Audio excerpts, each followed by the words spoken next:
We are going to be practicing some subtraction.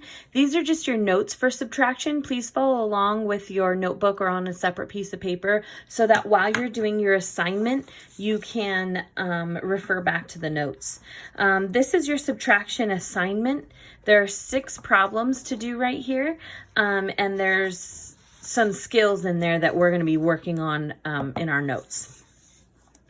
The first one we're going to do with our base 10 blocks, our base 10 chart, place value chart. That was the word I was looking for. So we're going to set up our place value chart just like this with our hundreds, tens, and ones.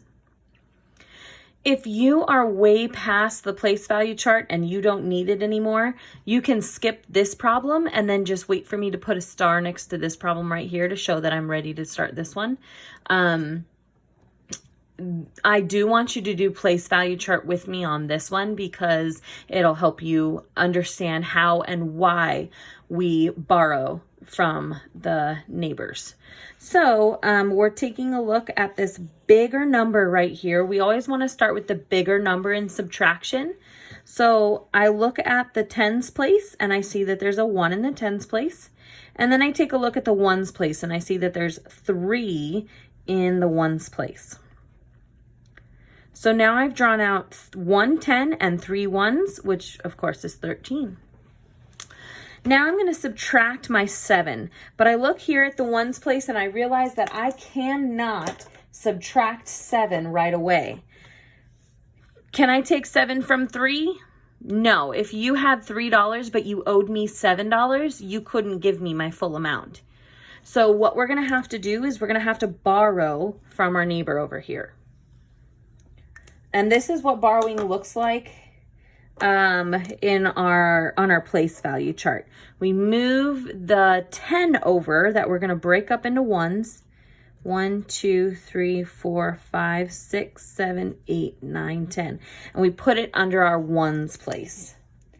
Now I'm able to take away 7.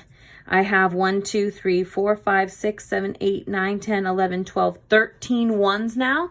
So I can get rid of 7 of them.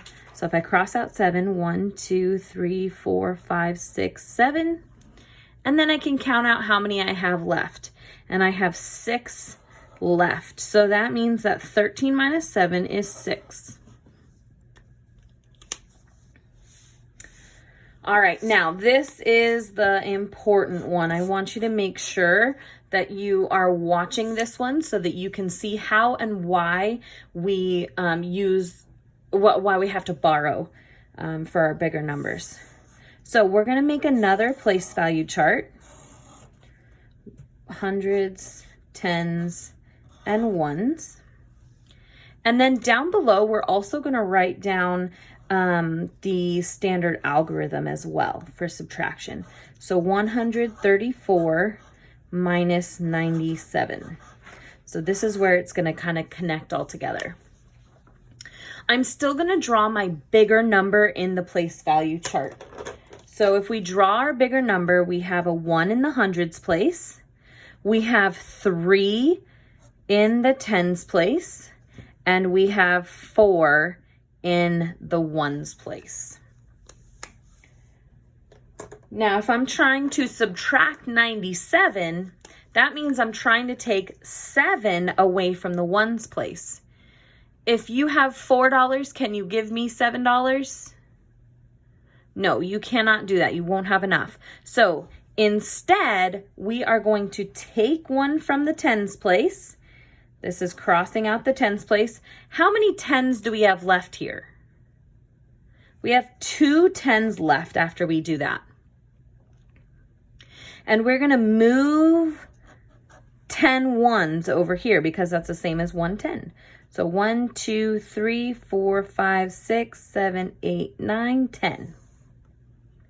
So now, instead of having only 4 in the ones place, now I have, what's 10 plus 4?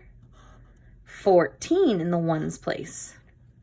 So this is why we are able to borrow and make this number of 14, because we moved a whole entire 10 over to the ones place. Now I can go ahead and do my subtraction. Let's see. So I can subtract 7 from the ones place now. 1, 2, 3, 4, 5, 6, 7. And then I can count out how many ones I have left. I have 1, 2, 3, 4, 5, 6, 7 ones left. If you know your math facts pretty well, you'll know that 14 minus 7 is 7. Excuse me. If we go to our tens place, we are trying to subtract 9 from the tens place. If you have $2 or $20, can you give me $90? You cannot. We need to borrow from next door. So we're going to borrow from the hundreds place and move them to the tens place. This is the same thing we did right here.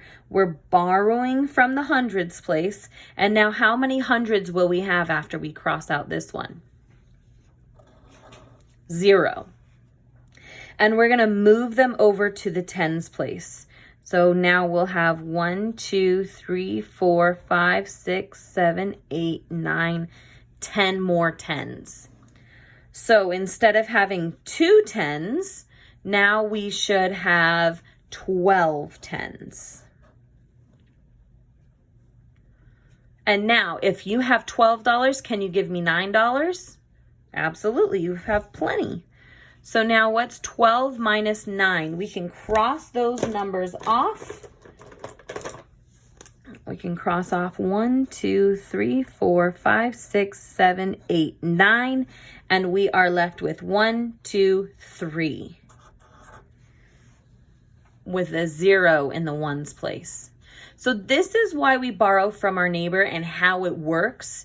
It's not just swapping out random numbers. It is borrowing and moving numbers around so that we can do the subtraction. Now, this kind of problem, a lot of people have trouble with because we have zeros up here and it gets a little bit confusing.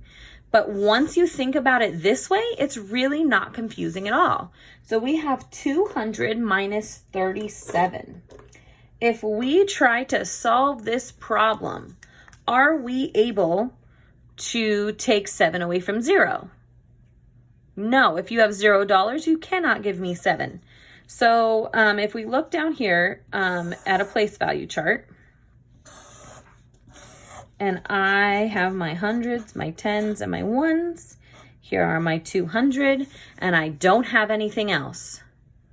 We are actually going to borrow from the hundreds to give to the tens to be able to give to the ones. So we've got 1, 2, 3, 4, 5, 6, 7, 8, 9, 10. Then I'm able to cross out a 10 and move it over to the ones. 1, 2, 3, 4, 5, 6, 7, 8, 9, 10. So it's double borrowing. And instead of having 200, you're going to have 100, 9 tens, and 10 ones. So this is how it relates in borrowing up here.